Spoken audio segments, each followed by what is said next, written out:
Film की शुरुआत एक कथावाचक से होती है जिसमें चिकपी नाम की एक लड़की एक राज्य के बारे में बता रही होती है जिसका नाम सेलेस्टियल होता है। कथानक में बताया जाता है कि एक दिन वहाँ की राजा की मृत्यु हो जाती है। राजकुमारी जेनेवा अपने पिता से बहुत प्यार करती थी, इस वजह से वो सदमे को सहन नहीं कर पाती। सदमे की वजह से राजकुमारी खुद को एक कमरे में बंद कर लेती है और सबसे मिलना जुलना बंद कर देती है। उनका एक भाई भी होता है, लेकिन राजकुमारी अपने सदमे और डर की वजह से न तो उससे मिलती है और न ही उसका ख्याल रखती है। कई दिनों तक अकेले रहने की वजह से राजकुमारी का डर उनके साहस पर हावी हो जाता है। डर की वजह से अब वो अपने राज्य को छोड़कर जाने का प्लान बनाती है और इसकी सूचना देने के लिए अपने नगरवासियों को एक पत्र लिखती हैं। जिसके बाद वो महल को छोड़कर जाने वाली होती हैं कि तभी वहाँ पर एक चुड़ैल आ जाती है जिसका नाम मैडम मिजराबेल होता है। वो राजकुमारी को किडनैप करके राज्य से दूर एक विंड मिल में छिपा देती है जहाँ पर कोई भी उनका पता नहीं लगा सकता था। इस जगह पर राजकुमारी के अलावा और भी कई बच्चे थे जिसे चुड़ैल ने किडनैप करके रखा था। राजकुमारी के किडनैप होने की वजह से उनके राज्य में हमेशा के लिए उदासी छा जाती है और इसी के साथ ये कथानक यहीं पर समाप्त हो जाता है। अगले दृश्य में हमें एक समानांतर महल दिखाया जाता है। यहाँ पर हम स्काई नाम की एक लड़की को देखते हैं जो बिल्कुल राजकुमारी जेनेवा की तरह ही दिखती है। स्काई जब छोटी थी तभी उसके पिता कहीं पर चले गए थे। वहीं उसकी माँ की मानसिक हालत भी ठीक नहीं होती है। इस वजह से स्काई को ही अपनी माँ और अपनी बहन का पूरा ध्यान रखना पड़ता था। अब एक दिन जब वो स्कूल जाती है तब वहाँ पर ऑडिटोरियम रूम में परी कथा से संबंधित कुछ कठपुतलियों और कपड़ों को देखती है।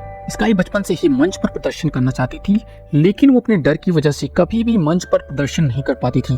बचपन में ही उसके पिता उसे हमेशा समझाते थे कि अगर तुम अपने डर पर काबू नहीं कर पाओगी तो तुम कुछ सोच नहीं पाओगे और नहीं कुछ कर पाओगी। यहाँ पर ऑडिटोरियम रूम में कोई नहीं होता है। इस वजह से स्काई एक राजकुमारी के ड्रेस पहनकर मंच पर एक गाना गाने लगती है।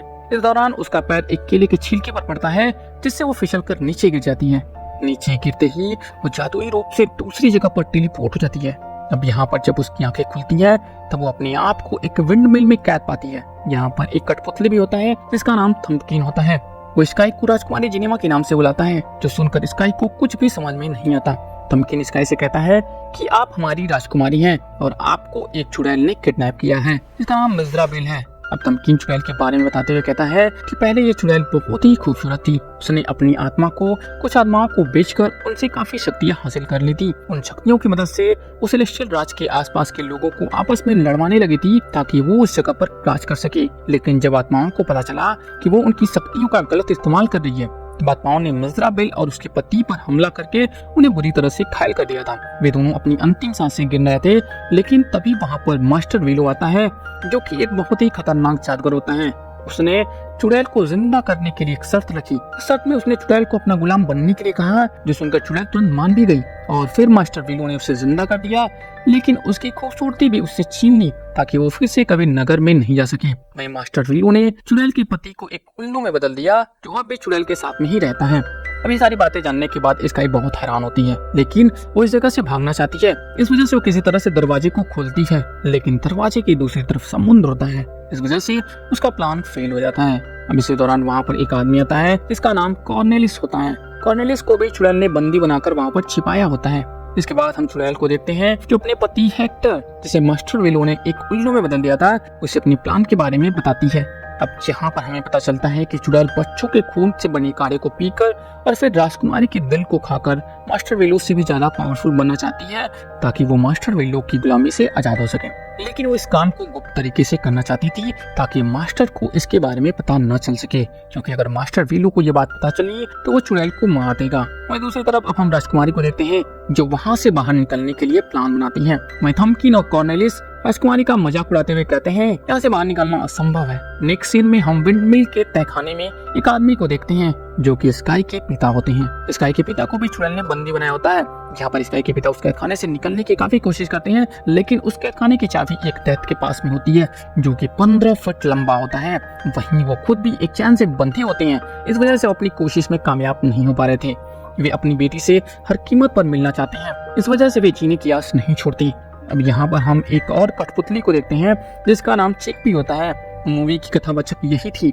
यहाँ पर चिकपी अपने बारे में बताते हुए कहती है कि उसका नाम कैसिडी लेमन है और उसके माता पिता उसे चिकपी बुलाते हैं।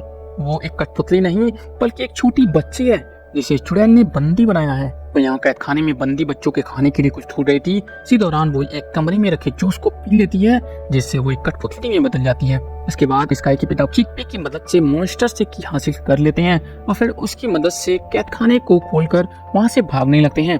लेकिन तभी मॉन्स्टर को पता चल जाता है। वो स्काई के पिता को पकड़ने के लिए उसका पीछा करता है, लेकिन वो अपने आप को एक रूम में बंद कर लेते हैं। वहीं दूसरी तरफ स्काई को कॉर्नेलियस के जरिए पता चल जाता है कि उसके पिता जिंदा हैं और वो भी इस विंडमिल में कैद हैं। ये जानने के बाद अब स्काई कहती है कि वो अपने पिता को आजाद करके ही रहेगी, चाहे इस काम में उसके प्राण ही क्यों ना चले जाएं। अब स्काई की इस बात को सुनकर ट्रम्पकिन और कॉर्नेलियस उसकी मदद करने के लिए तैयार हो जाते हैं। दूसरी तरफ स्काई के पिता और चिकपी को वो मॉन्स्टर फिर से पकड़ लेते हैं। वो मॉन्स्टर स्काई के पिता को फिर से कैद खाने में डाल देते हैं और फिर चिकपी को मिजराबेल के पास में ले जाते हैं। यहाँ पर मिजराबेल उसे सजा देती है और उसे फिर से बच्चे में बदलकर कैद खाने में डलवा देती है। जिसके बाद अब मिजराबेल अपने पति को बताती है कि वो अब अपने प्लान के काफी नजदीक है, उसे बस बच्चों की खून से बना काढ़ा पीना है और फिर प्रिंसेस के दिल को निकाल कर खाना है। उसके बाद वो इतनी शक्तिशाली हो जाएगी कि मास्टर वीलो भी उसका कुछ नहीं कर पाएंगे। वहीं दूसरी तरफ हम स्काई, ट्रम्पकिन और कॉर्नेलियस को देखते हैं जो उस जगह पर पहुंच जाते हैं जहां पर बच्चों को कैद किया गया होता है।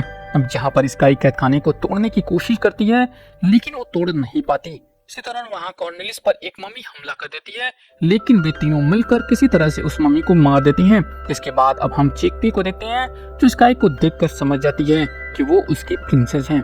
इस वजह से स्काई को मिजराबेल तक जाने का रास्ता बता देती है जहां पर उस कैद खाने की चाबियां रखी हुई थी।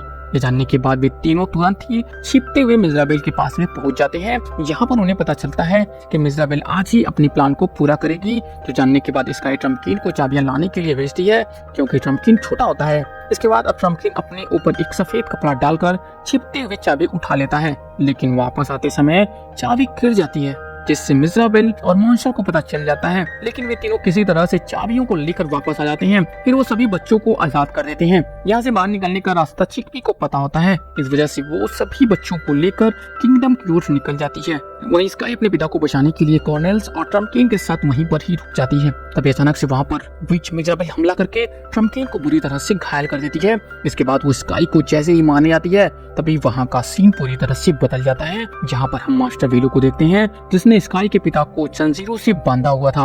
वो यहाँ पर मिजराबेल से बहुत ही नाराज होता है क्योंकि उसे मिजराबेल के प्लान के बारे में पता चल गया था। मास्टर वीलो मिजराबेल से कहता है कि तुम एक धोखेबाज हो, तुमने साहस की जगह डर को चुना है, इस वजह से तुम्हें सजा मिलेगी। वहीं प्रिंसेस ने डर की बजाय साहस का चुनाव किया है, इस वजह से उन्हें आजाद होने का एक मौका मिलेगा। जिसके बाद मास्टर वीलो स्काई से कहता है कि अगर तुम मुझे एक गाना सुनाओगी तब मैं तुम्हें आजाद कर दूंगा। अब क्योंकि स्काई का सबसे बड़ा डर स्टेज पर गाना गाना ही होता है, लेकिन वो यहाँ पर हिम्मत नहीं हारती। वो मास्टर वीलो से पहले अपने पिता से मिलने के लिए कहती है जो वो मान जाता है। यहाँ पर स्काई अपने पिता से मिलकर बहुत ही खुश होती है। यहाँ पर उसके पिता उसका हौसला बढ़ाते हैं, वो उससे गाना गाकर आजाद होने के लिए कहते हैं। जिसके बाद स्काई बिना डरे गाना गाने लगती है। इस तरह से वो स्टेज पर परफॉर्म करने की डर पर काबू पा लेती है। अब क्योंकि स्काई ने मास्टर वीलो की शर्त को पूरा कर लिया था, इस वजह से वो उसे आजाद कर देते हैं। वहीं वो चुड़ैल और उसके पति को मार देते हैं। नेक्स्ट सीन में हम स्काई को देखते हैं जो अपने दोस्तों यानी कॉर्नेल्स और ट्रम्पकिन से विदा लेती है, लेकिन वो कॉर्नेल्स से पूछती है कि वो अब अपनी दुनिया में वापस कैसे जाए। इस पर कॉर्नेल्स उसके पैर के नीचे एक केले का छिलका फेंकता है। अब जहाँ पर स्काई का पैर जैसे उस छिलके पर पड़ता है वो स्लिप होकर नीचे गिर जाती है। थोड़ी देर बाद जब उसकी आंखें खुलती है तब वो अपने सामने एक आदमी को पाती है कि बिल्कुल कॉर्नेल्स की तरह ही लग रहा होता है। ये आदमी स्काई को नींद से उठाता है और फिर उसे उसके घर भेज देता है।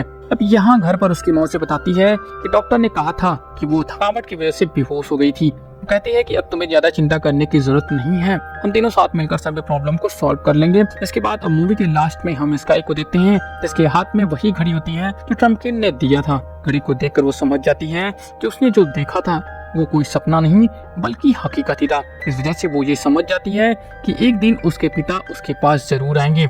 ये सोचकर वो कहती है कि हम चारों मिलकर हर प्रॉब्लम को सॉल्व कर लेंगे। और इसी के साथ ये मूवी यहीं पर समाप्त हो जाती है। तो दोस्तों आपको ये वीडियो कैसी लगी प्लीज कमेंट करके हमें जरूर बताएं और ऐसी वीडियोस देखने के लिए चैनल को प्लीज सब्सक्राइब कर दीजिए। थैंक यू दोस्तों फॉर वॉचिंग दिस वीडियो।